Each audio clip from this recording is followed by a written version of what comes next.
नमस्कार, और आप कैसे हैं? आज क्रिस्पी मैथ्स के इस वीडियो में मैं अरविंद कुमार पाठक आप सभी का फिर से हार्दिक स्वागत एवं अभिनंदन करता हूं। जैसा कि अभी हम लोगों ने प्रीवियस वीडियो में एनसीईआरटी के क्लास 6 का लेसन 6 जो है क्लास 10 का जो एनसीईआरटी हम लोग को चल रहा है, क्लास 6 का हमने सिमिलरिटी ऑफ ट्रायंगल्स, चैप्टर का नाम तो ट्रायंगल्स ही है, लेकिन मैं इसमें सिमिलरिटी हमको पढ़ना है, तो उसके में मैंने आपका जो है सिमिलरिटी और कॉन्ग्रुएंसी ऑफ ट्रायंगल्स में जो डिफरेंसेस होती हैं उसको मैंने उसमें डिस्क्राइब किया था।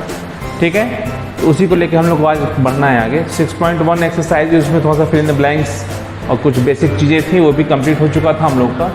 अब कुछ थ्योरम्स है हमारे पास, पहले हम उनको डिस्कस करेंगे। ठीक है, थ्योरम डिस्कस करने के बाद कुछ उस पर बेस्ड कुछ एग्जाम्पल्स करेंगे, जिससे कि हमारा जो कॉन्सेप्ट है वो पूरा क्लियर हो जाए। ठीक है, और कॉन्सेप्ट क्लियर होने के बाद क्योंकि देखिए जब कॉन्सेप्ट क्लियर हो जाएगा तो एक्सरसाइज करने में कोई प्रॉब्लम नहीं होती है। ठीक है, तो पहले हम उसी पे डिस्कस करेंगे। तो आइए चलिए देखते हैं हम लोग अपना नेक्स्ट।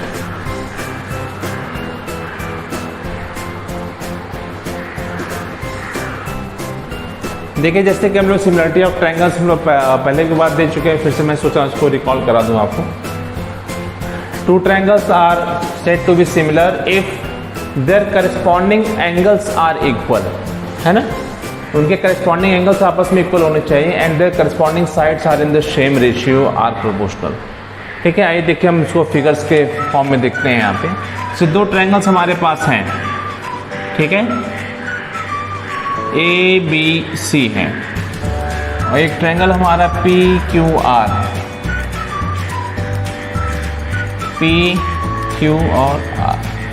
ठीक है, मान लीजिए इनके साइड्स हमारे चूंकि यहाँ पे देखने में सब इक्वल जैसे लग रहे हैं, जैसे मान लीजिए 3 सेंटीमीटर के साइड्स हैं तीनों, ये आपके मान लीजिए 5 सेंटीमीटर के साइड्स हैं। ठीक है, अब इन दो ट्रायंगल्स को हम सिमिलर कब कहेंगे? सिमिलरिटी के लिए पहले जो आपका क्राइटेरिया दिया हुआ है इसके अकॉर्डिंग क्या होना चाहिए कि एंगल ए जो है एंगल पी के इक्वल होना चाहिए, एंगल बी जो है एंगल क्यू के इक्वल होना चाहिए, और एंगल सी एंगल आर के इक्वल होना चाहिए। ठीक है, मतलब करस्पॉन्डिंग एंगल्स आर इक्वल जो दिया हुआ है, तो angle A equal to angle P, angle B equal to angle Q, angle C equal to angle R. Clear? जो दूसरा क्राइटेरिया दिया है उस क्राइटेरिया में दिया है corresponding sides are in the same ratio. Corresponding sides in the same ratio का मतलब क्या हो गया कि जैसे मान लीजिए ए बी के करस्पॉन्डिंग हम पी क्यू ले रहे हैं, तो A B upon P Q का रेशियो हम लोग निकाल लें, तो यहाँ से आपका 3/5 आ रहा है। ठीक है, बी सी और क्यू आर को ले लें, तो B C upon Q R equal to A B 3/5 आ रहा है। ठीक है, and A C upon P R equal to 3/5 means तीनों जो है आपस में इनका रेशियो आपस में इक्वल है। हम इसको इस फॉर्म में भी लिख सकते हैं, A B upon P Q equal to B C upon Q R equal to A C upon P R. ठीक है, तो यहाँ से हम सेम रेशियो वाली बात यहाँ पे आ गई। और देखिए इन्हीं के नाम पे हम इसकी नेमिंग भी करते हैं। नेमिंग करते समय बिल्कुल ध्यान देने की एक ज़रूरत है हम लोग के पास, खास क्या देने की ध्यान ज़रूरत है, जैसे जिस हिसाब से हम एंगल्स लिए हैं और साइड्स लिए हैं उसी के हिसाब से नाम भी हमको रखना पड़ेगा। तो हम यहाँ पे ऐसे लिखेंगे, triangle A B C similar to triangle P Q R. देखिए उसी हिसाब से देखिए ए फर्स्ट पे है तो पी भी फर्स्ट पे है, बी सेकंड पे है तो क्यू भी सेकंड पे है, सी थर्ड पे है तो आर भी थर्ड पे है। ठीक है, अब यदि इसकी साइड ए बी ले रहे हैं तो इसमें साइड देखिए पी क्यू आ रहा है ना, बी सी लेंगे बीच और लास्ट वाले को तो क्यू आर होना चाहिए, फिर यदि हम ए सी फर्स्ट और लास्ट ले रहे हैं तो यहाँ पी आर मिलना चाहिए। ठीक है, हम इसको ऐसे नहीं लिख सकते हैं, जैसे हम यहाँ पे लिख दें कि triangle A B C similar to triangle R Q P. ठीक है, ये हमारा क्या हो जाएगा? रॉन्ग हो जाएगा बिल्कुल। ठीक है ना, क्योंकि यहाँ पे triangle A B C similar to triangle R Q P का मतलब हो गया कि ए आर के इक्वल होने लगेगा, मतलब ये एंगल जो है एंगल आर के इक्वल होने लगेगा, तो हमारा ये जो पूरा क्राइटेरिया है वो फेल हो जाएगा। इसलिए नेमिंग पे हमको विशेष ध्यान देने की ज़रूरत है, और बहुत ज़्यादा डिफिकल्ट भी नहीं है, यदि शुरू से हम यदि केयरफुल रहे उस पर तो हम आसानी से उस चीज़ को बिल्कुल आसानी से लिख लेंगे और हमारे लिए बहुत सहूलियत भी होगी नेमिंग के आधार पर। ठीक है ना, तो ये देखिए सिमिलरिटी ऑफ ट्रायंगल्स का क्राइटेरिया था। अब इसके बाद एक हमारे पास थ्योरम है जो थ्योरम 6.1 है हम लोग के बुक में, उस थ्योरम को मैं पहले आपको डिस्क्राइब कर दे रहा हूँ, फिर उसका प्रूफ भी बहुत इंपॉर्टेंट है, उसको भी देखना पड़ेगा हम लोगों को। ठीक है, चलिए उस पर चलते हैं। देखिए थ्योरम 6.1 हमारा क्या है, उसका स्टेटमेंट देखिए आपके सामने दिख रहा है। If a line is drawn parallel to one side of a triangle to intersect the other two sides in distinct points, the other two sides are divided in the same ratio. ठीक है, figure से हम लोग देखते हैं यहाँ पे। देखिए जैसे एक ट्रायंगल हमारा है,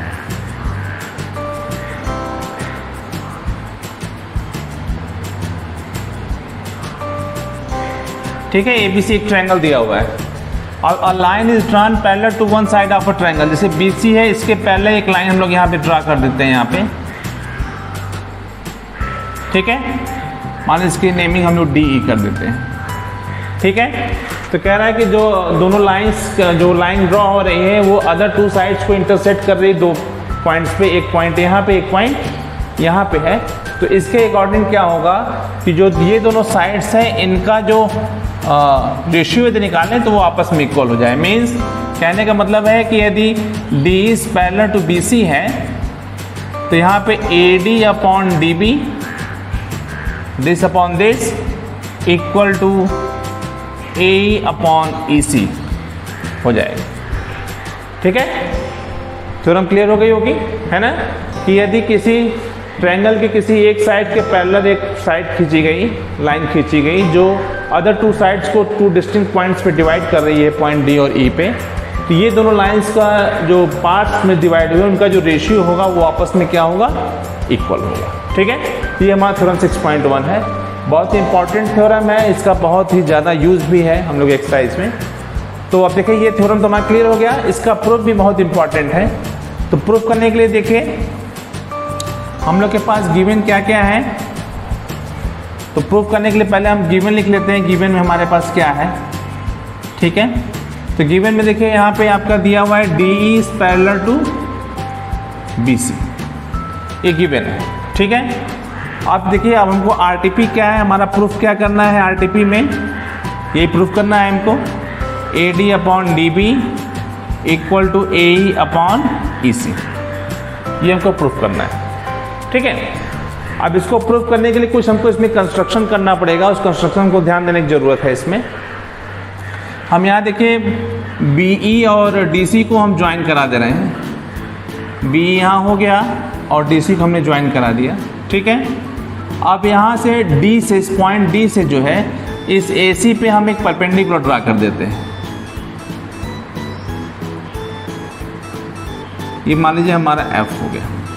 ठीक है, ई पॉइंट से भी एक परपेंडिकुलर हम ए बी पे ड्रा कर रहे हैं। ठीक है,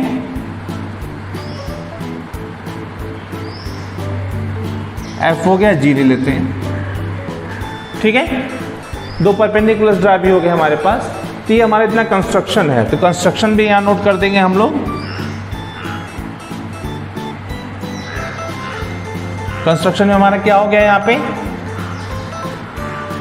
ई G perpendicular to A B and df perpendicular to AC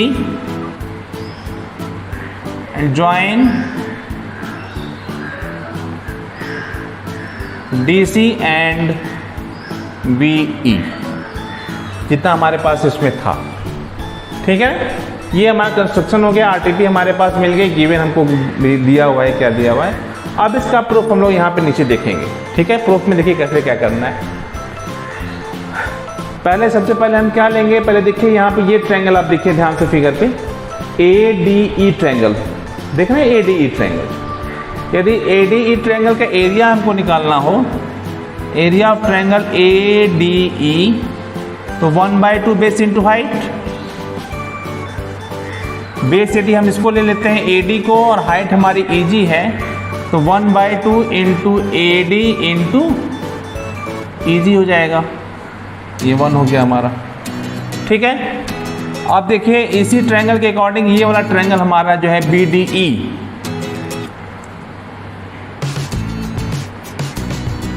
इसको निकाल लें। इसका बेस आपका यहाँ पे डी बी है अब हाइट देखिए इसकी कितनी होगी।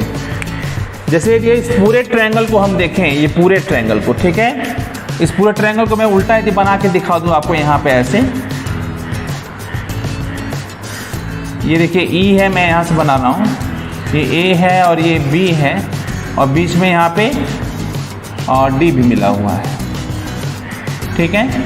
और आपका यहाँ पे EG जो है लाइन परपेंडिकुलर खींची गई है, इसको B को यहाँ रखेंगे हम लोग, ये परपेंडिकुलर लाइन खींची गई है। तो देखिए इस ट्रायंगल के लिए भी जो है यही हाइट होगी और इस वाले ट्रायंगल के लिए भी हाइट यही होगी, है ना, जो EG हाइट हमारी है। कई बार कंफ्यूजन हो जाता है कि ये तो इसमें खींचा गया, इसमें कैसे हो रहा है, ठीक है। तो हाइट क्या होती है कि उसके वर्टेक्स से उसके बेस के बीच का जो परपेंडिकुलर डिस्टेंस होता है वही हाइट होती है। तो यदि हम इसको ऐसे बना के देखें तो हमको क्लियर हो जाएगा कि हाइट हमारी सेम वही है, ठीक है। तो यहाँ पे भी क्या हो जाएगा, 1/2 dB × EG हो जाएगा। ये हमारा इक्वेशन नंबर 2 हो गया, ठीक है। यहाँ तक कोई प्रॉब्लम होगी नहीं, ठीक है। अब यहाँ से हम पहले इन दोनों का रेशियो निकाल लें पहले, ठीक है। यानी area of triangle ADE upon area of triangle BDE equal to क्या हो जाएगा, 1/2 AD × EG और यहाँ हो जाएगा आपका 1/2 dB × EG। Half half cancel हो गया, EG और EG भी कैंसिल हो गया, हमारे यहाँ मिल गया AD अपॉन DB। ये इक्वेशन नंबर 3। यहाँ तक तो कोई प्रॉब्लम नहीं होगी, है ना। अब इसके बाद देखिए मैं यहाँ से इसको इरेज कर रहा हूँ आप लोगों का, क्योंकि इसको रहने देते हैं, इसको हमको काम समझने में क्लियरेंस रहेगी, ठीक है। कि RTP गिवन तो सब हो ही गया है, इसलिए मैं यहाँ से इसको इरेज कर रहा हूँ।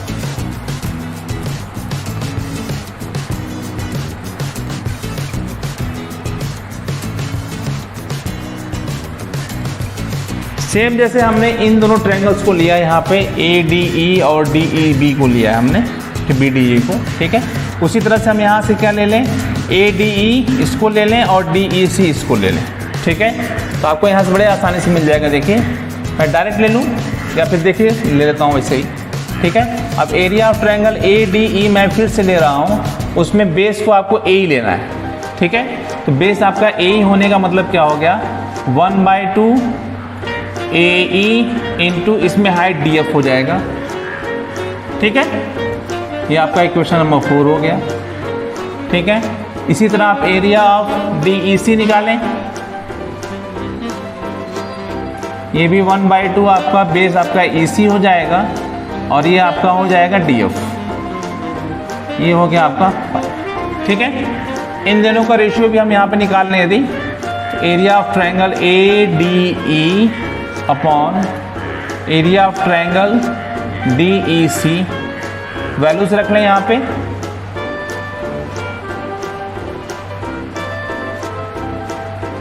AC × DF, ठीक है। DF कैंसिल हो गया, हाफ हाफ कैंसिल हो गया, यहाँ पे आपका AE अपॉन EC आ गया, ठीक है। अभी हम इसको इक्वेशन नंबर नहीं डाल रहे हैं। एक चीज यहाँ पे देखिएगा, हम लोग क्लास 9th में हम लोग पढ़ चुके हैं। यहाँ पे ये ट्रायंगल जो देखिए आपका BDE ट्रायंगल है, BED जैसे नाम रखा है, BDE लिया है, और यहाँ पे CED लिया है या DEC लिया है, ठीक है। इन दोनों ट्रायंगल्स के देखिए बेस क्या है आपका, D बेस सेम है और दोनों सेम पैरेलल्स के बीच बने हुए हैं, क्योंकि BC और D के बीच बने हैं। तो ऐसे ट्रायंगल्स का एरिया आपस में क्या होता है, इक्वल होता है ना। तो हम यहाँ पे डायरेक्ट लिख सकते हैं, यहाँ पे area of triangle DEC equal to area of triangle, ये जो लिए हैं DEB या BDE जो लिखे हैं, triangle form on the same base पर लिख दें, on the same base and between the same parallel. Clear है ना भाई। सेम बेस D है, देखिए ये भी C पे बना है, ये भी C बना है, दोनों सेम पैरेलल के बीच में है भी, ठीक है। तो इन दोनों का एरिया आपस में इक्वल हो गया यानी कि इस DEC की जगह हम BDE रख सकते हैं, है ना। तो फिर से यहाँ पे एक बार लिख रहा हूँ, देखिए area of triangle ADE upon area of triangle BDE, इसकी बदौलत यहाँ लिखा जा रहा है equal to AE upon EC। ये इक्वेशन नंबर 6 डाल देते हैं, ठीक है। अब देखिए हमको केवल इन्हीं दोनों लोगों से मतलब है, तो बाकी चीज़ों को मैं बीच में से यहाँ पे से एलिमिनेट कर दे रहा हूँ, एक गायब कर दे रहा हूँ, ठीक है।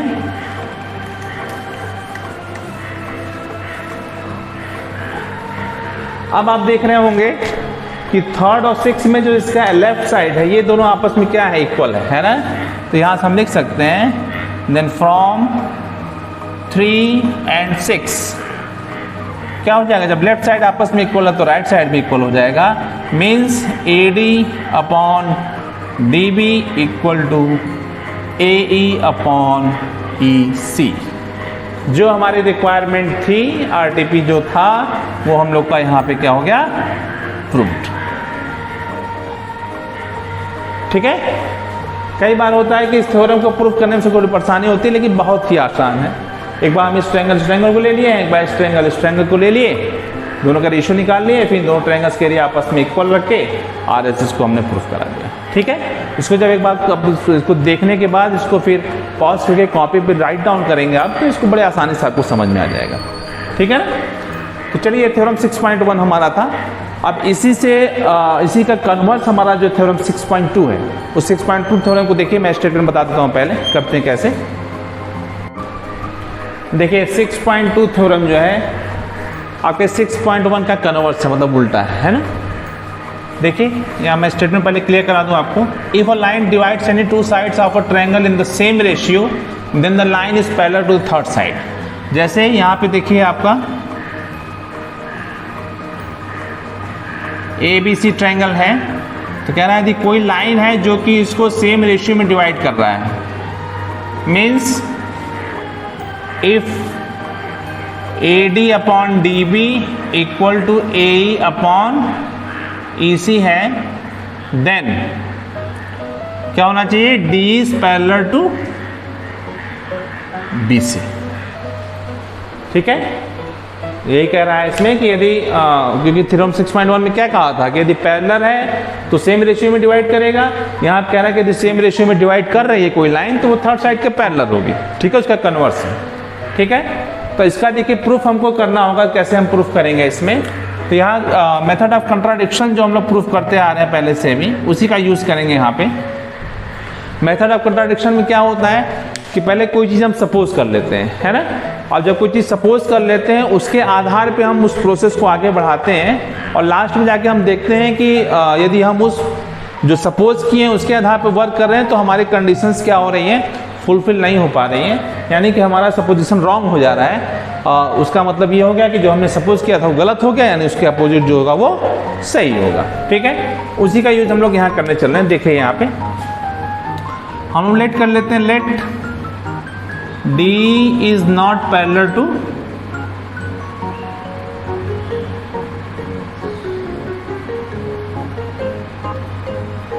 BC, ठीक है। D मान लीजिए BC के पैरेलल नहीं, ठीक है, प्रूफ में। अच्छा, इस प्रूफ के पहले हमारी दो चीज़ें अभी हमने नहीं लिखा उसमें, ठीक है।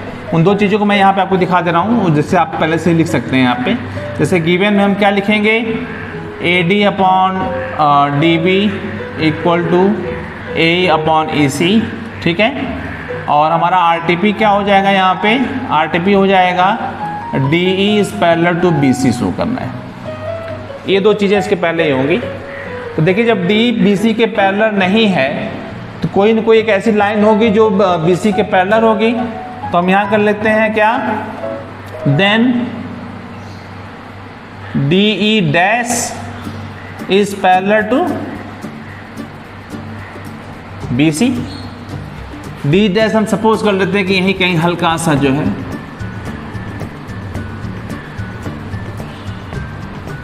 ये BC के पैरेलल है। तो जब D डैश BC के पैरेलल हो गया तो बाय थ्योरम 6.1 से क्या हो जाएगा हमारा,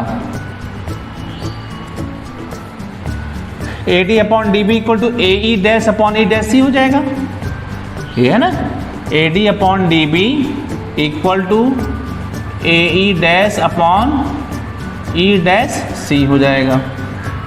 इक्वेशन 1 है। और हमारा उसमें गिवन क्या है कि AD अपॉन DB किसके बराबर है, AE अपॉन EC के बराबर है, तो इसकी जगह हम यही लिख दें AE upon EC equal to AE dash upon E dash C हो गया। ठीक, यहाँ तक क्लियर हो गया। अब देखिए दोनों तरफ हम 1 ऐड कर देते हैं। ठीक है, यहाँ पे हम लोग लिख दीजिए सिंस करके AD upon DB equal to AE upon EC given. Reason हर जगह लिखते रहेंगे, हम कोई चीज़ों को डिस्क्राइब जरूर कर देते हैं, है ना। अब देखिए ऐड 1 ऑन बोथ साइड कर रहा हूँ।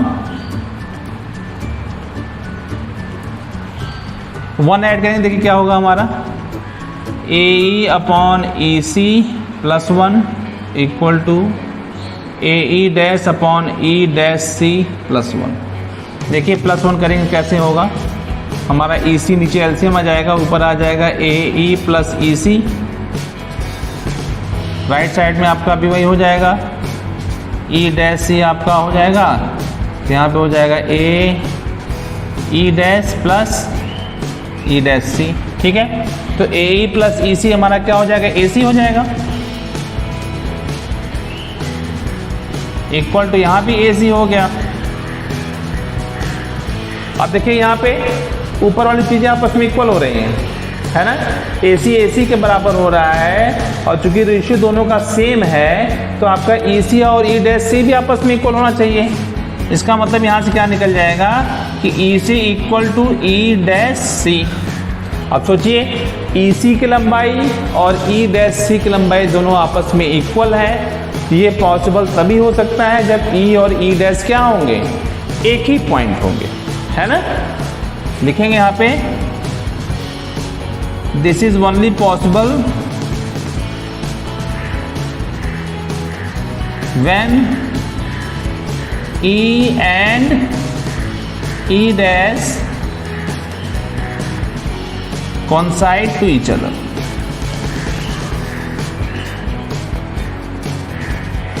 ठीक है, और जब E और E डैश coincide कर जाएंगे इसका मतलब हो गया कि DE डैश और DE आपस में इक्वल है, यानी कि फाइनली हम यहाँ पे लिख सकते हैं, यहीं पे लिख दे रहा हूँ,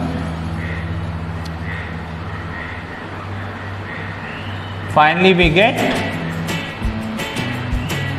D is parallel to BC। ठीक है, अब इसमें कोई प्रॉब्लम तो होगी नहीं हमारे ख्याल से, है ना। सिंपल सी चीज़ थी जो है, ये कन्वर्स ऑफ थ्योरम 6.1 है, इन दोनों का यूज़ हम लोग को अभी एक्सरसाइज में करना है।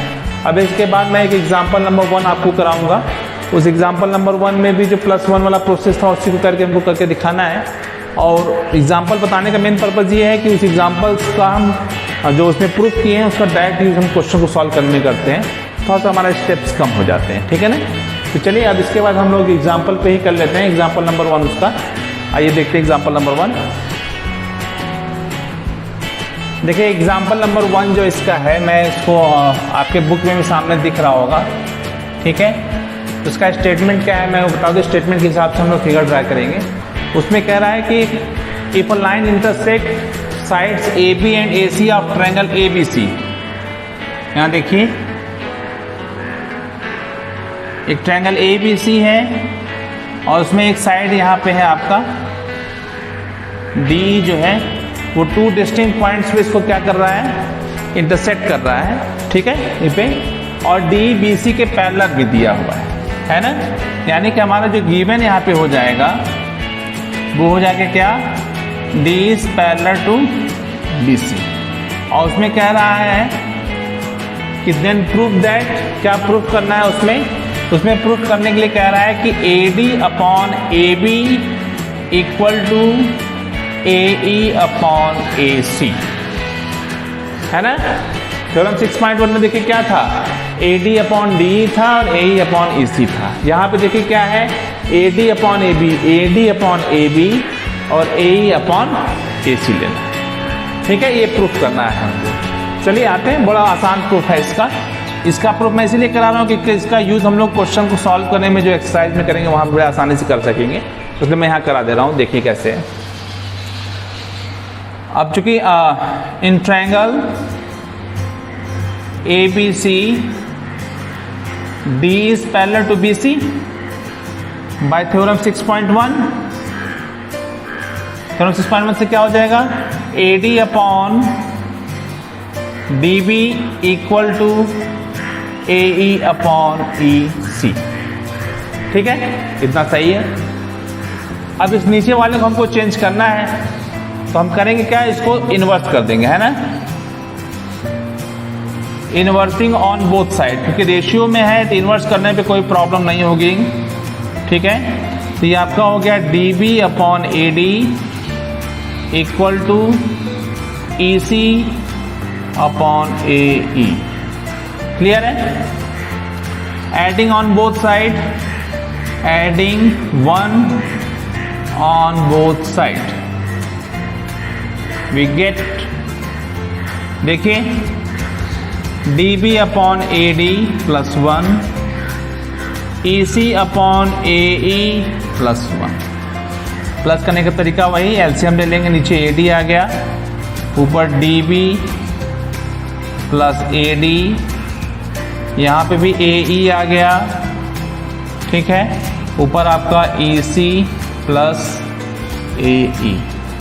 ठीक है, आप फिगर से देखेंगे तो आपको दिखेगा वहाँ कि DB प्लस AD मिलके आपका AB बन जाएगा, नीचे AD पहले से है आपका, यहाँ पे भी आपका ये AC बन जाएगा और नीचे AE ऑटोमेटिक पहले से। Again inversing on both side कर दें,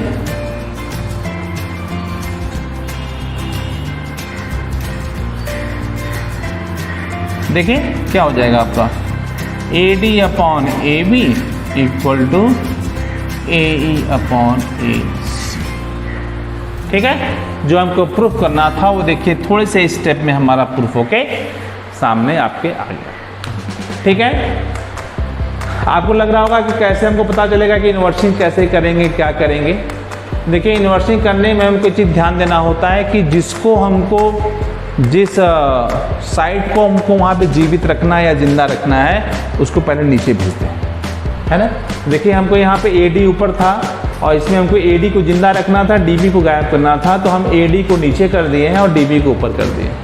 उसके बाद हम +1 माइनस जैसी रिक्वायरमेंट हमारी होगी वैसे कर देंगे और उसके बाद फिर इसको इन्वर्स कर देंगे। तो देखिए, हमारा जो नीचे था वो हमेशा क्या है, जिंदा ही है, और जो नीचे थे जिसको ऊपर किया गया था वो अलग हो गए। ठीक है, तो इस थ्योरम का यूज़ हम लोग देखिए अक्सर कर सकते हैं। जैसे कि मान लीजिए थ्योरम 6.1 का यूज़ करेंगे तो AD upon DB equal to AE upon EC, और यदि और किसी क्वेश्चन में आता है तो वहाँ सीधे AD upon AB AE upon EC कर सकते हैं। वो कैसे आता है, वो ऐसे ही आता है। तो इतना स्टेप हम वहाँ पे नहीं लिखेंगे तो हमारा कुछ समय की बचत हो जाएगी और कुछ काम हमारा आसान हो जाएगा। ठीक है, इसलिए ये जो बहुत ज़रूरी है। 2 एग्जाम्पल इसमें और भी हैं आपके, एग्जाम्पल नंबर 2 एग्जाम्पल नंबर 3 है, बहुत आसान है, उसको आप एक बार ज़रूर देखिएगा। उसको कोई दिक्कत होती तो फिर बताइएगा, मैं उसको भी डिस्क्राइब कर दूंगा, क्योंकि उसी टाइप के कुछ क्वेश्चन हमको एक्सरसाइज में मिलने वाले हैं। ठीक है, तो हम एक्सरसाइज में उसी के बारे में कर लेंगे डिस्कस। ठीक है, तो चलिए अब हम इसके बाद एक्सरसाइज पे चलेंगे। ठीक है, चलिए। ये देखिए 6.2 का पहला क्वेश्चन, यहाँ पे एक फिगर दिया हुआ है ABC, D is parallel to BC दिया हुआ है, देन फाइंड EC, और वही केस इसमें भी है, D is parallel to BC है, देन फाइंड AD। देखिए तो बहुत आसान है, क्योंकि जब D is parallel to BC है तो क्या हो जाएगा, है ना, since D is parallel to BC then by theorem से क्या हो जाएगा हमारा, AD upon DB equal to AE upon EC। Values रखिए यहाँ पे, 1.5 upon 3 equal to 1 upon EC। ठीक है, cross multiplication 1.5 EC equal to 3, then EC equal to 3 upon 1.5, means ऊपर नीचे 10 से मल्टीप्लाई कर देते कोई प्रॉब्लम हो रही हो तो, है ना, तो 30 अपॉन 15 हो जाएगा और यहाँ पे आपका 2 सेंटीमीटर आंसर आ जाएगा। ठीक है, उसी तरीके से यहाँ भी देखिए वही सेम होने वाला है ना। तो यहाँ भी क्या है, D is parallel to BC है, तो आप ले लीजिए AD upon DB equal to AE upon EC। ठीक है, चलिए AD आपको फाइंड ही करना है, DB आपके पास 7.2 है, यहाँ पे 1.8 है, यहाँ 5.4 है। मल्टीप्लाई कर दीजिए 5.4 into A D equal to 1.8 into 7.2। A D equal to हो जाएगा आपका 1.8 इंटू 7.2 अपॉन 5.4। यहाँ से आप कैंसिल करेंगे, 1 जा 3 जा हो जाएगा, यहाँ 3 से शुरू कर देंगे तो हो जाएगा आपका कितना, 3 2 जा 6 एंड 3 4 जा 12, 2.4 सेंटीमीटर। यानी इसकी वैल्यू आपकी 2.4 सेंटीमीटर आ जाएगी यहाँ पे, और यहाँ पे इसकी वैल्यू आपकी 2 सेंटीमीटर। कितना फ़ायदा है हमारा ना, ठीक है, थ्योरम की वजह से। ठीक है, चलिए आज के वीडियो में इतना है। 6.2 हम लोग स्टार्ट कर चुके हैं, अभी इसमें 10 क्वेश्चन हैं हम लोग के, अभी आगे हम लोग करेंगे। तो उससे आप पीछे का जो आपका मैंने अभी एग्जाम्पल और थ्योरम कराया है उसे एक बार आप बढ़िया से उसको फिर से क्लियर कर लीजिएगा, जिससे कि हमको क्वेश्चन करने में बहुत आसानी रहे। ठीक है, तो फिर आगे के वीडियो के साथ आपसे फिर से मिलता हूँ, तब तक के लिए आप सभी को गुड बाय।